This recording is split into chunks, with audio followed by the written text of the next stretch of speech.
जय श्रीमन नारायण। गुरु जी प्रणाम।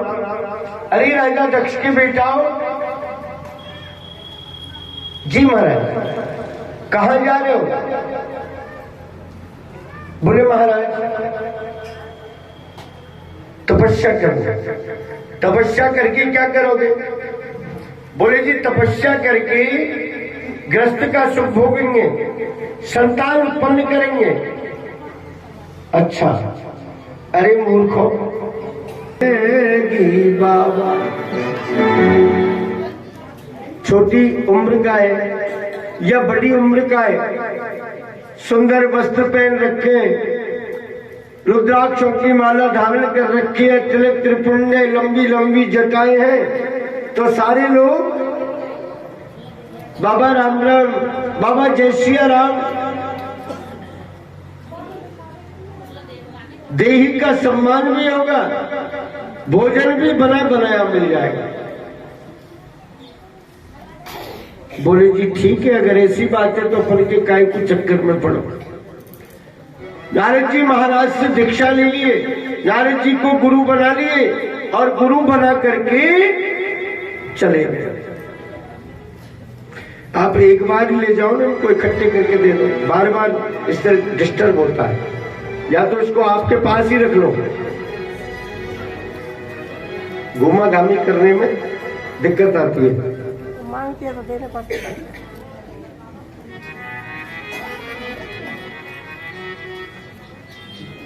मेरे भाई बहन, जैसी कहा ठाकुर जी की कृपा,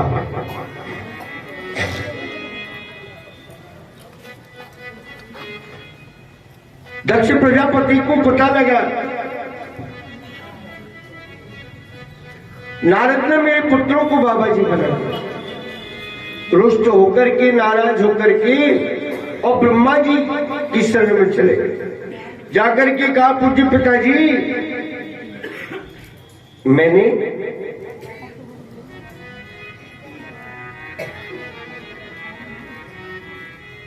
ये नारद का क्या बिगाड़ा है? मैंने आपकी आज्ञा से 1000 बालकों को जन्म दिया। अरे नारद ने मेरे 1000 बेटा बाबा जी कर दिए। तो अरे नारद, तूने ऐसा किया था क्या? जी किया तो था। क्यों? ऐसा क्यों किया? बोले जी मैंने तो इस बात से कर दिया कि जितनी मेरे भाई बांधवों की संख्या बढ़े उतना ही ठीक, जितना ज्यादा मेरा परिवार बढ़ेगा उतना ही अच्छी बात, इसलिए मैंने ऐसा कर दिया। बोले आगे ऐसा मत करना। दक्ष को कहा कि जाओ और फिर से सृष्टि का विस्तार करो। महाराज फिर से आ गए और राजा दक्ष ने महलों के बीच में आकर के समय आने पर प्रसूति नाम की रानी के द्वारा सबलास्म नाम के 10 पुत्रों को फिर जन्म दे दिया। 10 बेटा उत्पन्न किए। हाथ जोड़ करके वो भी कहने लगे पिताजी हम क्या करें? बोले बेटाओ समुद्र में जाकर के तपस्या करो, बाद में ग्रस्त का सुख भोगना, और ग्रस्त का सुख भोग करके सृष्टि का विस्तार करना। बोले जी ठीक है। चले गए। देव ऋषि नारद जी को फिर से पता लग गया। बीणा बजाते बजाते हरि का गुणानुवाद करते करते उसी रास्ते के बीच में नारद जी आगे से ही मिले। जय श्रीमन नारायण। अरे राजा दक्ष की बेटाओ। जी बोल, कहां जा रहे हो? बोले जी तपस्या करने। तपस्या कर? बोले हाँ। तो तपस्या करके क्या करोगे? बोले जी ग्रस्त का सुख भोगेंगे, संतान उत्पन्न करेंगे, गृहस्थी और परिवार को बनाएंगे। अच्छा ठीक है, पहले तो ये बताओ तुमने कोई गुरु बनाया कि नहीं? बोले महाराज गुरु तो कोई नहीं। अरे मूर्खों, बिगर गुरु के तुम्हारी तपस्या सफल नहीं हो सकती, इसलिए पहले गुरु बनाइए। तो बोले महाराज आपसे बढ़कर के दूसरा कौन हमारा गुरु? मिलेगा हमको, आप भी हमें दीक्षा दीजिए। ठीक है, दीक्षा दे दिया, दीक्षा हो गई। तो नारद जी कहने के लिए लगे, बोले सुनो, तुम्हारी जो बड़े भैया है ना, तुम्हारे बड़े भैया जिस मार्ग से गए हैं, तुम्हें भी उसी मार्ग से जाना चाहिए। नया रास्ता मत अपनाओ। बोले महाराज, जो काम हमारे बड़े बूढ़े करते आए वही काम हमको करना चाहिए। बोले महाराज, बड़े भाइयों ने क्या किया? बोले तुम्हारे बड़े भैया 1000 एक साथ में ही सबके सब बाबा जी हो गए। उन्होंने विचार किया कि हमको घर गृहस्थी के टंटे में क्यों पड़े, क्या मतलब है घर गृहस्थी के टंटे में पड़ने से? बोले जी अच्छा। सभी ने विचार किया कि जब बड़े भैया बाबा जी हो गए तो हमारे काहे को नई बीमारी काहे को लगाओ, ये ठीक है। जब बड़े भैया बाबा जी हो गए तो हम भी बाबा जी हो जाएंगे। ये 10 बेटा भी बाबा जी बना। दक्ष को पता लग गया। पता लगते ही क्रोधित होकर के लाल लाल नेत्र हो गए, होठ फड़फड़ाने के लिए लग गए, भुजा फड़कने के लिए लग गए। ब्रह्मा जी की सभा में पहुंचे। पिताजी, अरे मैंने ये दुष्ट नारद का क्या बिगाड़ा है? ये बार बार मेरे बालकों को बाबा जी बना देता है। ब्रह्मा जी ने नारद जी को कहा, रे नारद, तूने फिर से इसके पुत्रों को बाबा जी बनाया? जी पिताजी बनाया तो था। बोले तुझसे मना? बोले जी फिर इसका कोई विश्वास नहीं। राजा दक्ष ने क्रोधित होकर के, और ब्रह्मा जी का कमंडल रखा हुआ था, कमंडल के बीच में से जल ले लिया और जल ले करके मंत्रों के द्वारा भी आमंत्रित किया। अभिमंत्रित करके बड़ी सभा के बीच में सबके देखते देखते नारद जी महाराज को श्राप दे दिया, जारे नारद, मैं तुझे श्राप देता हूँ, तू एक स्थान के बीच में 2.25 घड़ी से ज्यादा नहीं रुकेगा। 2.25 घड़ी से ज्यादा नहीं रुक सकता। नारद जी महाराज बड़े खुश हुए, मुस्कुराने लग गए। ब्रह्मा जी ने कहा, रे नारद, दक्ष ने तुझे श्राप दिया है और तेरे चेहरे के ऊपर मुस्कान आ रही है। नारद जी कहने के लिए लगे, पूज्य पिताश्री ने श्राप दिया है कि 2.25 घड़ी से ज्यादा एक स्थान पर नहीं रुकूंगा। परंतु दादा भाई को ये पता नहीं है कि 2.25 घड़ी तो मेरे लिए बहुत हो, मैं 2.25 घड़ी में तो कर जाऊंगा मैं घोटा में। नारद जी के लिए 2.25 घड़ी तो बहुत है, कम थोड़ी है। अच्छा, इसका मतलब ये है कि इसका आगे भी कोई विश्वास नहीं। अब तू ऐसा कर, राजा दक्ष को कहा। जी महाराज, कैसा करूं? अब की बात तू संतान तो पैदा कर, लेकिन बेटा पैदा मत करे, बेटों की जगह बेटी पैदा कर। हम देखेंगे कैसे बाबा जी बनाए। बेटी होंगी तो कैसे बाबा जी बनाए? बोले ठीक है।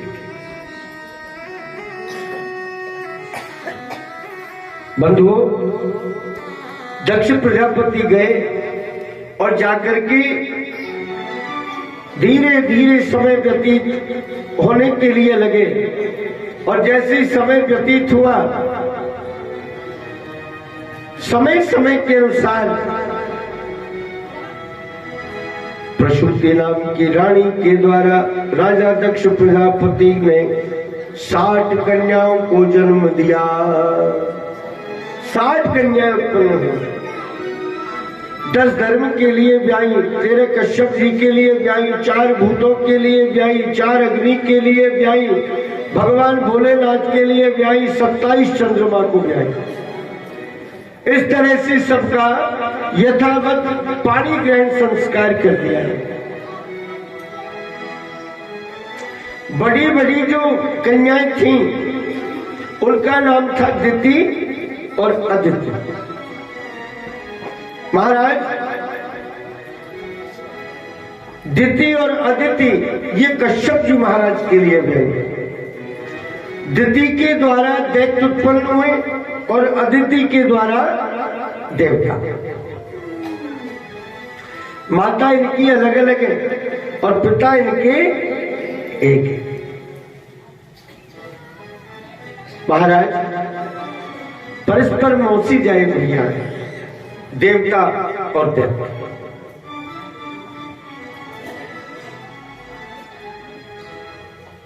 उसी समय के बीच में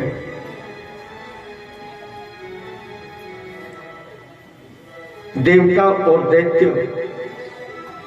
मौसी जाए भैया हैं। एक बार दिति माता ने लगातार 12 वर्ष तक कश्यप जी महाराज की सेवा करी।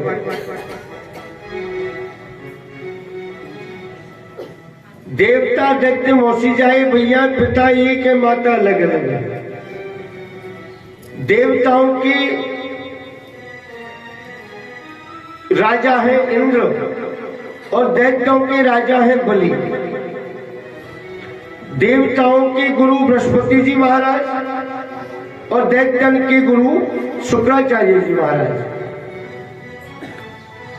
एक बार दिति माता ने 12 वर्ष तक लगातार अपने स्वामी के पति देव की सेवा करी। प्रत्येक स्त्री का कर्तव्य अपने स्वामी की पति की सेवा करना, लेकिन सेवा का भाव पति भी समझ जाते हैं। कहीं से पति देव जी आकर के बैठे, लेकर के जल लो जी, जल पी लो, ये ऐसा कर दो, ये ऐसा कर दो, ये तो एक सेवा। और जब लिमिट आउट जब सेवा होती है ना, तो पति देव भी समझ जाते हैं कुछ ना कुछ चलता है, कुछ ना कुछ रहस्य। 12 वर्ष लगातार सेवा करी। कश्यप जी महाराज समझ गए कुछ ना कुछ बात है, लेकिन कैसे पता लगे? कोई बात, समय आने। जब 12 वर्ष पूर्ण हो गए, एक दिन कश्यप जी ने कहा कि प्रिय, मैं तेरी सेवा से प्रसन्न हूं, तेरी सेवा से संतुष्ट हूं, जो तेरी इच्छा हो वही वरदान मांग।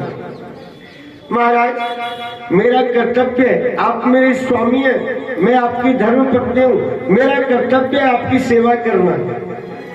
मुझे क्या वरदान चाहिए? कुछ नहीं। बोले ना कुछ तो है, बताइए तुम्हें क्या चाहिए? जो कहोगी ना वही मिलेगा। एक बार कहकर के देखो। तो बोले महाराज मेरी इच्छा तो नहीं है, लेकिन आप कह रहे हैं तो मैं ठीक है, वरदान मांग लेती हूं, वरदान मांग लेती हूं, परंतु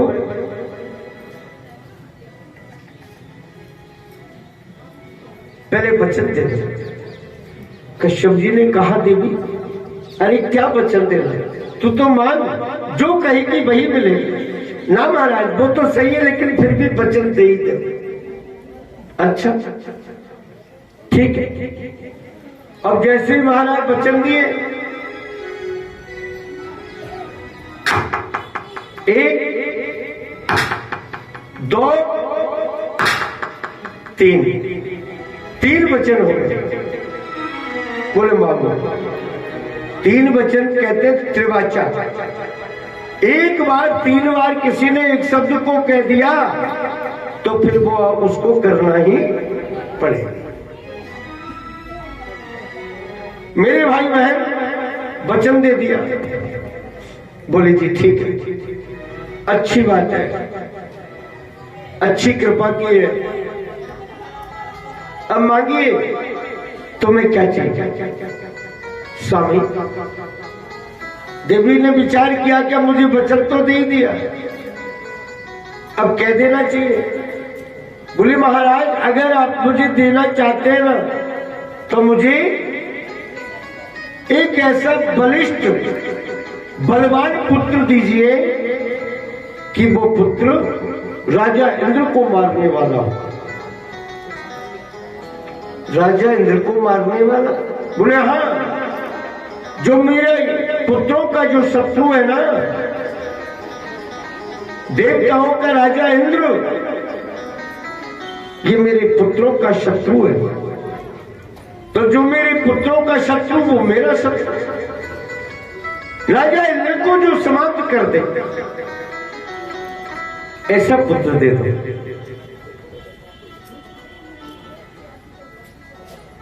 कश्यप जी महाराज को बड़ा कष्ट हुआ। अरे दुष्टा, तूने ये क्या मांग लिया? अरे राजा इंद्र कोई और का थोड़ी है, राजा इंद्र भी तो हमारा ही बेटा है, हा? वो अदिति का है, और तू राजा इंद्र को मारने वाला बेटा मांग लिया। ये तूने अच्छा है, लेकिन मना भी मेरे भाई बहन उसी समय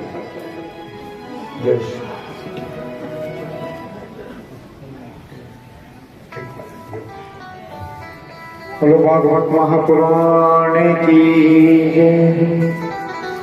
गोविंद मेरो है, मेरो है, गोविंद मेरो है, गोपाल मेरो है, श्री बाके बिहारी नंदलाल मेरो है, श्री बाके बिहारी नंदलाल मेरो है, गोविंद मेरो है, गोपाल मेरो है, मेरो है, गोपाल मेरो है, ये बंसी बजैया नंदलाल मेरो है, ये बंसी बजैया नंदलाल मेरो है, चुरैया नंदलाल मेरो है, ओ ये धैनो चरैया नंदलाल मेरो है, ये धैनो चरैया नंदलाल मेरो है, गोविंद मेरो है, गोपाल मेरो है। श्री राधे बोलिए छुट्टी। मेरे भाई उप सभापति महोदय भागवत जी के बीच में पधारे हैं, व्यास गद्दी की ओर से इनके लिए बहुत बहुत साधुवाद। महिला मंडल की ओर से आपका तन्मयता के साथ में हार्दिक अभिनंदन, हार्दिक स्वागत।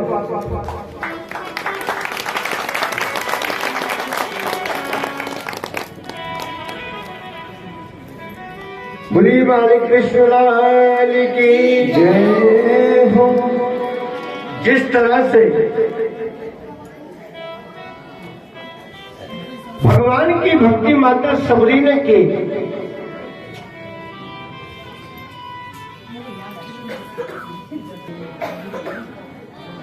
रामायण जी के बीच में आपने सुनाए, मां सबरी मतंग ऋषि की परम शिष्य, मतंग जी महाराज का जब स्वर्गवास